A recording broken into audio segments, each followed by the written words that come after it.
Hello and welcome to SaltWire today for Monday, December 12th. I'm your host, Kate Walker. It's been a pretty mild December, but winter is approaching and so are the weather conditions. For much of the province, a messy mix of weather is in store. A series of alerts were sent out this morning advising of significant snow and winds for part of Nova Scotia. We're going to check in now with our weather specialist, Alistair Alders, for more on what's to come. Hi there, Kate. Well, this is certainly a complex weather system. It's developing right now over the Atlantic and will progress northward from near Sable Island. However, typically our weather systems move generally from west to east, but it's going to encounter this blocking that we've been talking about for the past week or so.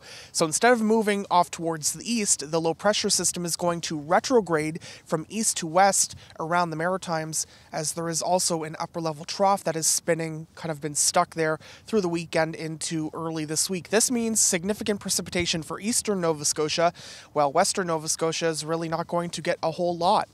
In terms of the timeline, we will see periods of snow developing this evening and overnight along the eastern shore of Nova Scotia and across Cape Breton. As we progress throughout the day on Tuesday, that snow will continue to persist and develop across the north shore of Nova Scotia.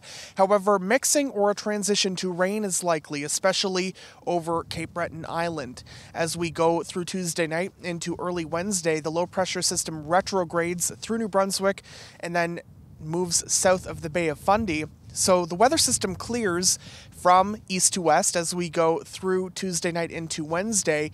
And as the low weakens, encounters some drier air, it's going to bring little to no precipitation for the Annapolis Valley, the South Shore, and even here in Halifax. So while, like I mentioned, eastern Nova Scotia, significant precipitation, not a whole lot for western regions.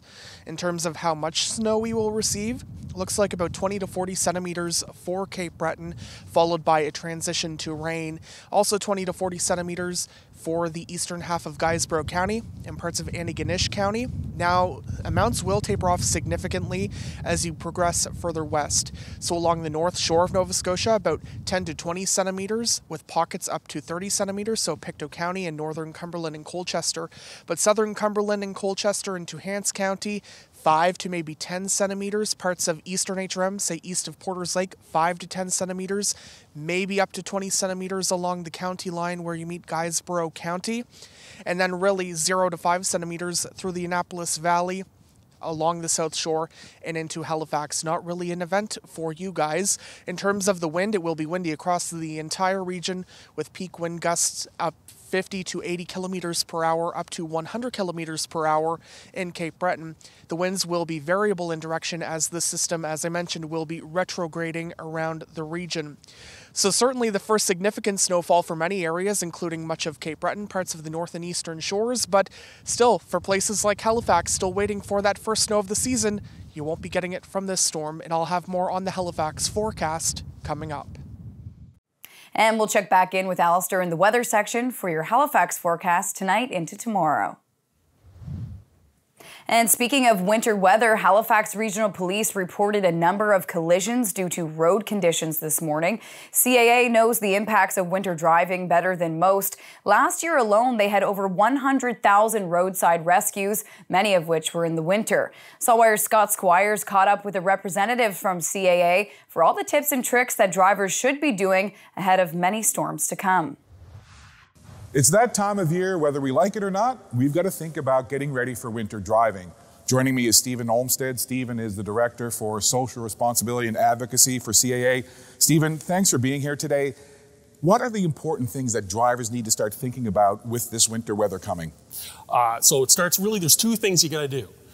Prepare the vehicle and prepare yourself. For preparing the vehicle, what are some key things to look for? Well, preparing the vehicle, to no one's surprise, winter tires.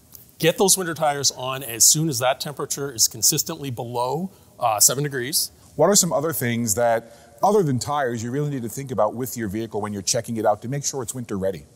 Well, you know, there's never a bad time to have a full inspection, a mechanical review of your vehicle, especially when you're heading into a time like this. I'm a CAA member. I've used CAA a few times. What are some things that CAA can do to help winter drivers with getting ready? If you haven't changed your tires yet, you can have a mobile tire service from CAA. They'll come to you and they'll change your summers over to your winters. Another thing is they will do a free battery check. So again, checking that battery health, and if you need a new one and you're a CA member, you get a discount on a new one. What about the little things like wipers and rear defrost and things like that?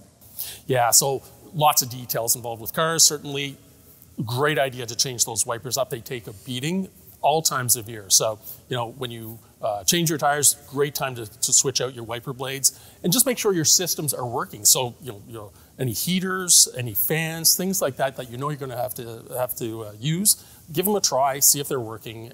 But what about the operator of the vehicle, the driver? What are some things that we can do to be prepared? Here we are, it's snowing out today or it's cold, leaving early, giving yourself lots of time to get to your destination. What about from a driving perspective, if you might get caught in a storm or caught on the side of the road? What can drivers do to be prepared ahead of time? For your personal safety and preparation, you really want to have a first aid kit that's stocked and up to date. Throw some food, some bars, some water, things like that in the trunk of your car. Have those things prepared. I always throw in an extra set of mitts as well. Stephen, we appreciate your time today. Thanks for the great advice. And what would one last word be to anybody if they want to find out more about what CAA does and how CAA can help? We have an amazing website with lots of winter driving tips and a whole bunch more. Check out our website, poke around, and if you have any questions and we can help, be in touch.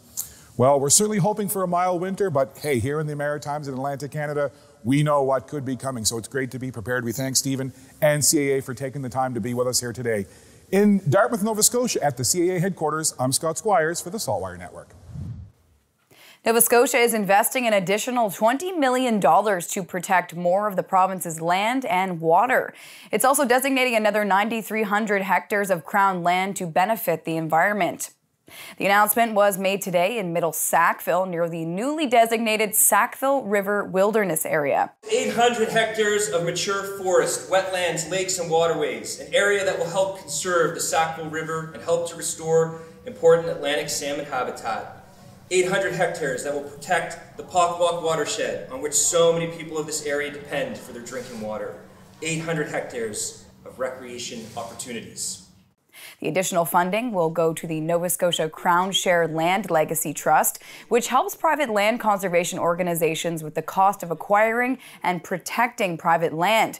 There was also an announcement of 6 new nature reserves and the expansion of 7 existing wilderness areas. The 6 new nature reserves are Barney's River Nature Reserve in Pictou County, Big Meadow Brook Nature Reserve in Hants County, Cherry Hill Beach Nature Reserve in Lunenburg County, Glendeer Nature Reserve and Lake Cap Nature Reserve, both in Inverness, and Porcupine Brook Nature Reserve in Annapolis County.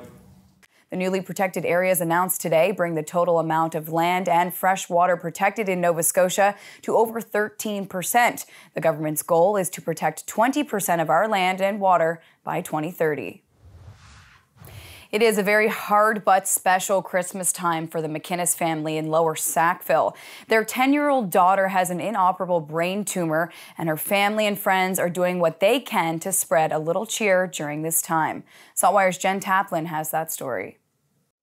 10-year-old Sophia McInnes was diagnosed in August with a very rare brain tumor. The family found out in November that radiation treatments didn't work, so they are making the most out of the holiday season. Sophia is larger than life. She has such a big personality and the most caring kid I think I've ever met.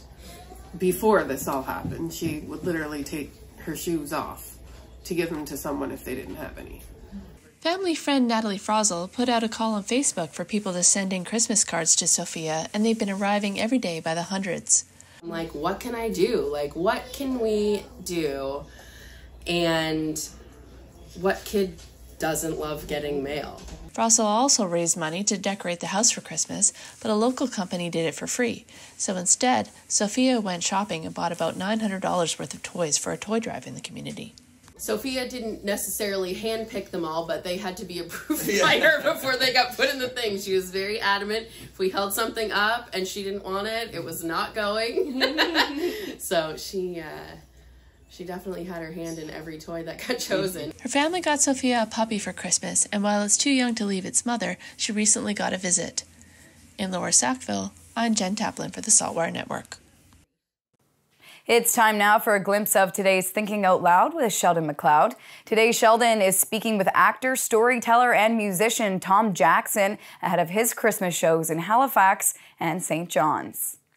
How do we affect change? Where does that have to come from? Does it come from the leaders? Does it come from, in your opinion, where should we start looking for the answers?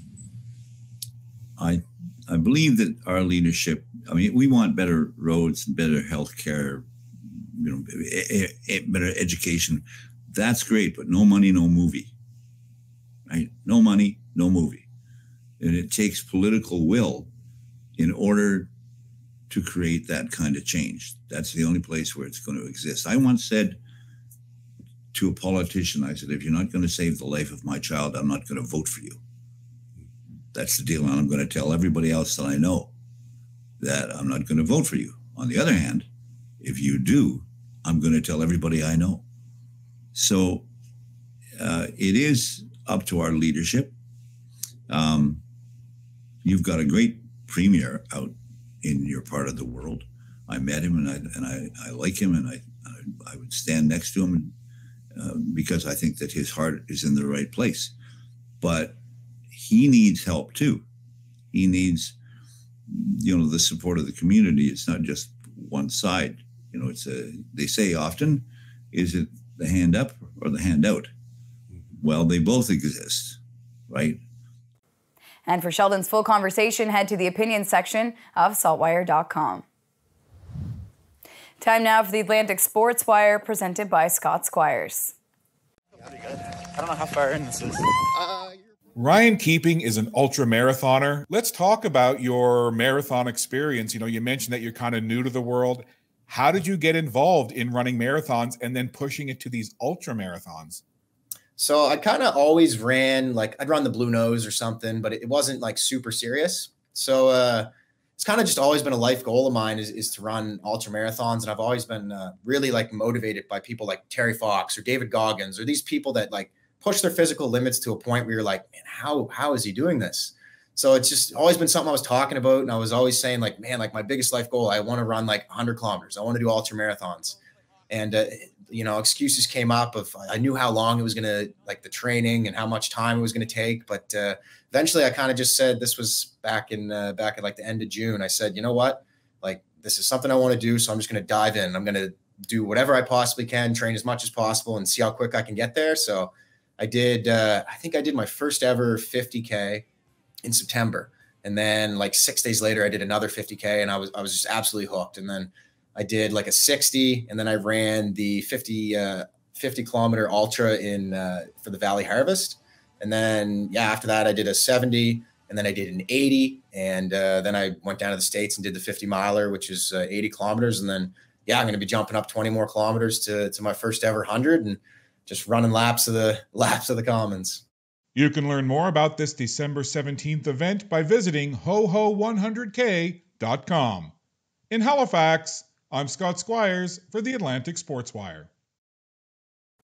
Thank you, Scott. On to weather now. To see what's coming up in the forecast in Halifax, we're going to check back in now with our weather specialist, Alistair Alders.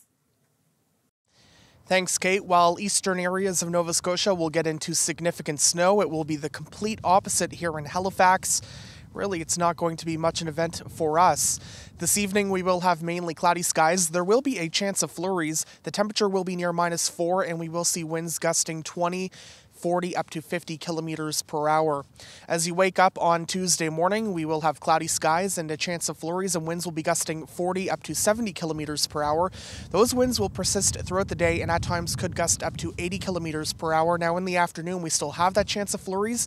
However, we could see some late day sunny breaks. The temperature in the morning will be near -3, -2 the afternoon high. So we're still not getting into any major snow here in Halifax. The low pressure system will retrograde and move southward on Wednesday. Might get into some lighter snow bands during that time, Tuesday night into Wednesday, but really it would take a significant shift in the track, which does not appear likely to change the entire forecast here in Halifax. But of course, I am keeping a very close eye on it all. I have updates on my social media feeds and on the weather section of SaltWire.com. Kate. Thank you, Alistair. That's all for now. For more extended video and full online articles, stay tuned to saltwire.com. And you can find us on Instagram and Twitter at SaltWire Today. I'm your host, Kate Walker. Thank you for joining us, and we'll see you back here tomorrow.